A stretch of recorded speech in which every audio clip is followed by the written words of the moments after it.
નમસ્કાર વિદ્યાર્થી મિત્રો, સ્વાગત છે આપનું ગુજરાતી પાઠશાલામાં. આજે આપણે જોઈએ ધોરણ 8 ગુજરાતી પાઠ 17 સંસ્કારની શ્રીમંતાઈ. એનો અભ્યાસ અને સ્વાધ્યાયનું સંપૂર્ણ સોલ્યુશન આજે આપણે જોવાના છીએ. પહેલા આપેલું છે અભ્યાસ. નીચેના દરેક પ્રશ્નના ઉત્તર માટે આપેલા વિકલ્પોમાંથી સાચો વિકલ્પ પસંદ કરી સામેના ખાનામાં દર્શાવો. 1. જગમોહનદાસ એમના વર્તુળમાં રાજા નામથી ઓળખાતા હતા કારણ તેઓ શ્રીમંત હતા.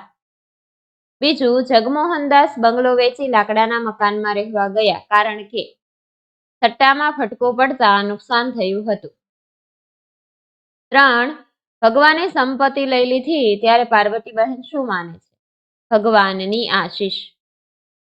4. પાર્વતીબહેન ગુણિયલ વહુને કોના પુણ્યનું બળ ગણાવે છે? દાદાજીના. પછી છે નીચેના પ્રશ્નોના ઉત્તર આપો. જગમોહનદાસ શાનો વેપાર કરતા હતા? એકવાર એમને માથે કેવું સંકટ આવી પડ્યું? જગમોહનદાસ સટ્ટાનો ધંધો કરતા હતા. એકવાર એમના માથે ભયંકર સંકટ આવી પડ્યું. એમને સટ્ટાના ધંધામાં ખૂબ મોટું નુકસાન થયું. એમને પોતાનો બંગલો, મોટરગાડીઓ અને ઘરની અનેક કિંમતી વસ્તુઓ વેચી નાખવી પડી. એમના સંપત્તિ, વૈભવ, માન, પ્રતિષ્ઠા જોતજોતામાં પાણીના રેલાની માફક જીવનમાંથી વહી ગયા. 2. જગમોહનદાસે લેખિકાની હાજરીમાં નિશ્વાસ કેમ નાખ્યો? તેમને કઈ વાત મનોમન ખૂંચતી હતી? દાદા દયાળજીભાઈએ દર્શનાની હાજરીમાં હળવો નિશ્વાસ નાખ્યો. કારણ કે સુખ સાહેબીમાં જેમને કશું કામ નહોતું કર્યું એવી પાર્વતી, પ્રીતિ, ઉત્પલા ઉત્સાહથી કામ કરવા લાગી ગયા. પરંતુ તેઓ એમની વૃદ્ધાવસ્થાને કારણે કંઈ કરી શકતા નહોતા. આ વાત તેમને મનોમન ખૂંચતી હતી. તેમને આ ઉંમરે કોણ કામ આપે આ વાતનું એમને દુઃખ હતું. 3. સુમોહનને કઈ વાત કટતી હતી? તેણે લેખિકાને શું કહ્યું? સુમોહનની ઈચ્છા પોતાની નાની વહાલી બહેન પ્રીતિને ડોક્ટર બનાવી અમેરિકા આગળ ભણવા મોકલવાની હતી. પણ હવે એ પરિસ્થિતિ રહી નહોતી. એ વાત તેને કટતી હતી. તેણે દર્શનાને કહ્યું કે પ્રીતિ ભણવામાં એના કરતાંય હોશિયાર છે. એને મનમાં એમ હતું કે તે બહેનને ઊંચામાં ઊંચી કેળવણી અપાવશે. પણ હવે સ્થિતિ બદલાઈ ગઈ છે. પોતાને જે સગવડ મળી હતી તે હવે બહેનને મળે તેમ નથી. એને કારણે બહેનને જે સહન કરવાનું આવ્યું, પોતે બહેન કરતા મોટો હોવા છતાં આટલું કહેતા તેનો અવાજ ભીનો થઈ ગયો.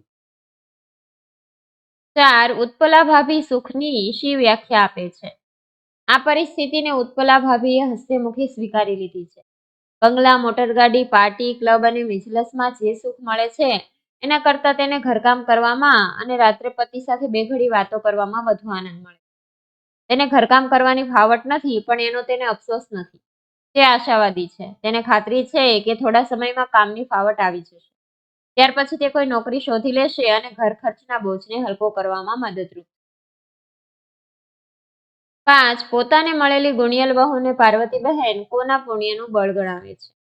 પોતાને મળેલી ગુણિયલ વહુને પાર્વતીબહેન દાદાજીના પુણ્યનું બળ ગણાવે છે. 6. લેખિકા જેને કર્તવ્ય ભાવના કહે છે એ પ્રીતિને મન શું છે? શા માટે? લેખિકા જેને કર્તવ્ય ભાવના કહે છે એ પ્રીતિને મન શ્રીમંતાઈ છે. કારણ કે સાચી શ્રીમંતાઈ સંસ્કારની શ્રીમંતાઈ છે. સ્વાધ્યાયના પ્રશ્ન જોઈએ. નીચેના પ્રશ્નોના ઉત્તર લખો. વિપત્તિ જ્યારે આવે છે ત્યારે એકલી નથી આવતી, સાથે એના લાવ લશ્કરને લાવે છે. એવું લેખિકા કોના સંદર્ભે કહે છે? શા માટે? વિપત્તિ જ્યારે આવે છે ત્યારે એકલી નથી આવતી, સાથે એના લાવ લશ્કરને લાવે છે. એવું લેખિકા જગમોહનદાસના સંદર્ભમાં કહે છે. કારણ કે જગમોહનદાસને સટ્ટાના ધંધામાં પુષ્કળ નુકસાન થયું હતું. ત્યાર પછી એમના જીવનમાં એક પછી એક આઘાતો, પરાજયો અને નુકસાનીની પરંપરા ચાલી. આ કુટુંબ કથાના પાત્રોની વિશેષતા તમારા શબ્દોમાં લખો. જગમોહનદાસ. વેપારમાં અચાનક નુકસાન થતા જગમોહનદાસ બધું જ ખોઈ બેઠા. ત્યારે એમણે પોતાના સ્વભાવમાં સમતુલા જાળવી. દાદા દયાળજીભાઈ. આજ સુધી મોટરમાં ફરતા દયાળજીભાઈ રોજ સાંજે ફરવા જાય છે. હવે તેમને ચાલવાની કસરત મળે છે એનો એમને આનંદ છે. કુટુંબની તમામ સ્ત્રીઓ કામ કરવા લાગી છે ત્યારે તેઓ વૃદ્ધ થઈ ગયા હોવાથી એમને મદદરૂપ થઈ શકતા નથી. એ વાત તેમને મનમાં ખૂંચે છે. સુમોહન. સુમોહન એની નાની બહેન પ્રીતિ અતિશય વહાલી છે. એની ઈચ્છા હતી કે બહેનને ડોક્ટર બનાવી અમેરિકા આગળ ભણવા મોકલવી. પરંતુ પરિસ્થિતિ બદલતા તે પોતાની ઈચ્છા પૂરી કરી શકે તેમ નથી. એનું એને દુઃખ છે. ઉત્પલા ભાભી. આ પરિસ્થિતિને ઉત્પલા ભાભીએ હસ્તેમુખે સ્વીકારી લીધી છે.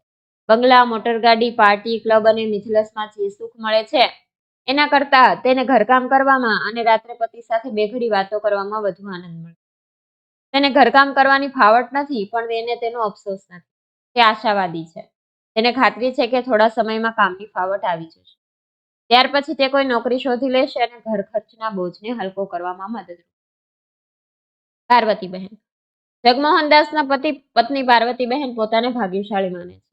પુત્રવધુ ઉત્પલા એમને ઘરકામ કે મિલન મૃણાલને તૈયાર કરવાનું કામ કરવા દેતી નથી. તેઓ માને છે કે પોતાની આવી ગુણિયલ વહુ મળી છે એ દાદાજીના પુણ્યના પ્રતાપે. એમના હૃદયમાં દાદાજી પ્રત્યે અપાર પ્રેમ અને આદર છે. ઘરમાંથી સંપત્તિ ચાલી ગઈ એ ઘટનાને તેઓ ભગવાનના આશીષ ગણે. તેમને એક જ વાતનું દુઃખ છે કે ઘરના સૌ આવી પડેલી મુશ્કેલી નિવારવા કંઈ ને કંઈ કામ કરે છે. તેઓ તેમાં કોઈ મદદ કરી શકતા નથી. પ્રીતિ. જગમોહનદાસની દીકરી પ્રીતિનો કર્તવ્ય ભાવનાને શ્રીમંતાઈ માને છે. તેની દ્રષ્ટિએ સુખ સંપત્તિની શ્રીમંતા એ આડંબર છે. સાચી શ્રીમંતાઈ સંસ્કારની શ્રીમંતાઈ છે. આર્થિક દ્રષ્ટિએ ભલે કુટુંબને પુષ્કળ નુકસાન થયું હોય, પણ કુટુંબમાં સૌ એ જ સંવાદિતા, એ જ આનંદ, એ જ અખંડિતતા જાળવી શક્યા એનો એને ગર્વ છે. 3. પોતાના પરિવાર પાસે સંસ્કારની શ્રીમંતાઈ છે એવું પ્રીતિ માને છે. શા માટે? પોતાના પરિવાર પાસે સંસ્કારની શ્રીમંતાઈ છે એવું પ્રીતિ માને છે કારણ કે સંસ્કારની શ્રીમંતાઈ હોય તો જીવનમાં કોઈ પણ પ્રકારની આપત્તિ આવી પડે તો આપણે મનથી ભાંગી પડતા નથી. સંસ્કાર જ પરિવારને એક રાખે છે. આવી પરિસ્થિતિમાં સંસ્કારને કારણે જ આપણે એકબીજાને મદદરૂપ થઈએ છીએ. આ કુટુંબ કથાનું દરેક પાત્ર અન્યના સુખનો જ વિચાર કરે છે.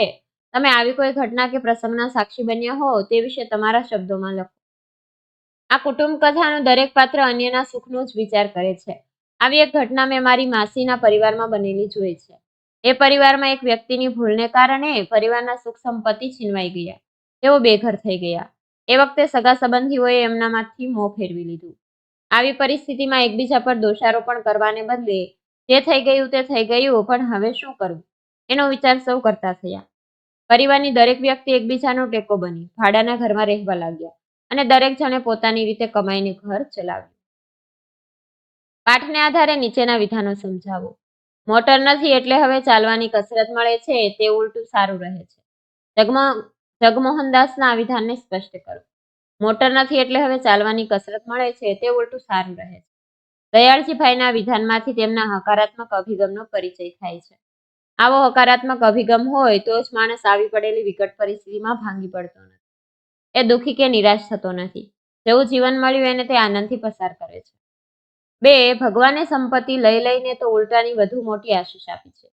વાક્ય કોણ બોલે છે? વાક્યમાંથી કેવો સૂર પ્રગટે છે? ભગવાને સંપત્તિ લઈ લઈને તો ઉલટાની વધુ મોટી આશીષ આપી છે. આ વાક્ય પાર્વતીબહેન બોલે છે. આ વાક્યમાંથી એ સૂર પ્રગટે છે કે સંપત્તિ જાય તો એનો અફસોસ કરવો નહીં. સંપત્તિ ગઈ અને ભગવાનની મરજી અને ભગવાનના આશીર્વાદ સમજીને સુખીથી જીવન પસાર કરો. વિદ્યાર્થી મિત્રો, અહીં આ સ્વાધ્યાયનું સોલ્યુશન પૂર્ણ થાય છે. જો તમને વિડીયો પસંદ આવ્યો હોય તો વિડીયોને લાઇક કરજો અને અમારી ચેનલ સબસ્ક્રાઇબ કરવાનું ભૂલતા નહીં. વિડીયો જોવા બદલ આભાર.